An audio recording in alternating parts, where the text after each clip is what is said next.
Hi, I'm Paul Vandenbosch. This is my COMS 101 speech, and this is my audience.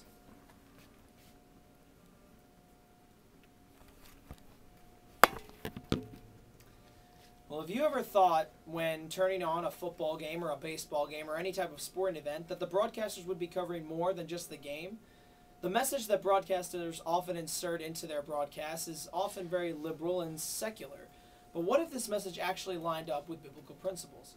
I myself have done extensive research on this topic, and today I'd like to talk about what a sports broadcaster does and who they are, and how I plan to use my career as a sports broadcaster to promote the gospel message. I'll begin by giving the job description of a sports broadcaster, going into the liberal agenda of the sports media world today, and then concluding with how I plan to use my career choice to change this agenda and bring glory to God.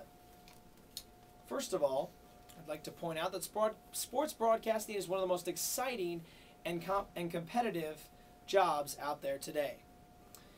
Sports broadcasters provide play-by-play coverage for different sporting events as well as commentary on the event.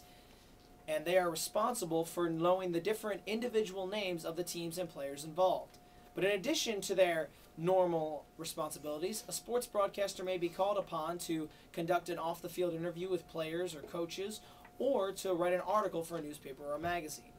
Now, according to the United States Bureau of Labor Statistics, there is a huge competition in the sports broadcasting job market today.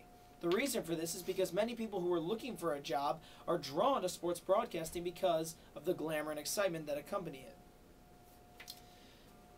And the best opportunities, though, however, come to those who have obtained at least a bachelor's degree in communications or journalism and who also have a natural ability for communications. The average salary for a sports broadcaster can range based on experience and popularity. For example, a broadcaster with 4 years or less of experience could make anywhere from $20,000 to $73,000 a year, while a sports broadcaster with 20 or more years of experience could make anywhere from $38,000 to $92,000 a year. And secondly, we see that the sports media world is full of underlying liberal messages. For example, in a broadcast of NBC's Sunday Night Football at the halftime show, Bob Costas did a segment on Kansas City Chief linebacker Javon Belcher's murder-suicide. In his segment at the end, Costas quoted Kansas City sports writer Jason Whitlock, who wrote, quote, "Here's what I believe. If Javon Belcher didn't possess a gun, he and Cassandra Perkins would both be alive today." End quote. Costas, agreeing with Whitlock, who noted before that he didn't always agree with Whitlock, said here that Whitlock couldn't have said it better than anyone else. Another example we see is that of Rob Parker, a black journalist and an analyst for ESPN. On December 13th, 2012, Parker attacked Washington Redskins rookie quarterback Robert Griffin III by commenting on him and saying that he was, quote, "a cornball brother and not one of us." He was alluding to the fact that Griffin was supposed to be a Republican and also was engaged to a white woman. Because of his comments, Parker was fired, but it goes to show us that even in the sports world today, whenever the argument of race arises, that people will often take that argument and twist it around in whatever way they want to make it sound the way they want it to sound. And with all that in mind, I would like to say now what I want to do with my career choice.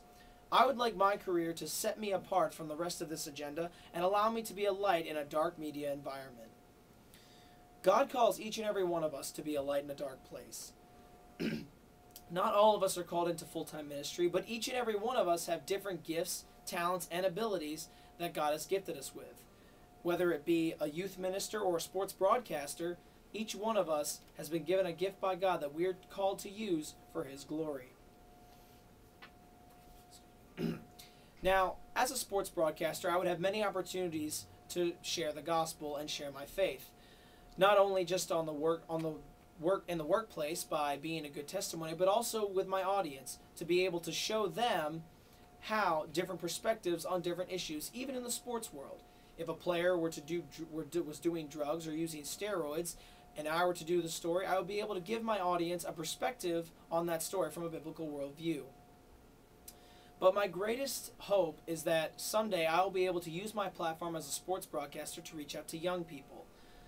I may not achieve a high level of fame, but my hope, is that God will open up the doors to allow me to speak at camps, youth retreats, or whatever he needs in order for me to speak to young people, for him to speak to young people through me.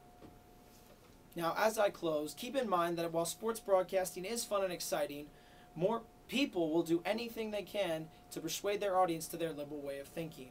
The only way that we can change this agenda is to get people into the industry that are not afraid to go against the grain and tell their audience that the media way of doing things, the current media norm, is not the right way of doing things. And with that in mind, I'd like to leave you with this verse from Matthew 5:16. In the same way, let your light shine before others, so that they may see your good works and give glory to your Father who is in heaven. We've all been given a gift, and our job is to use it to honor and bring glory to God, and to use it to bring others to him.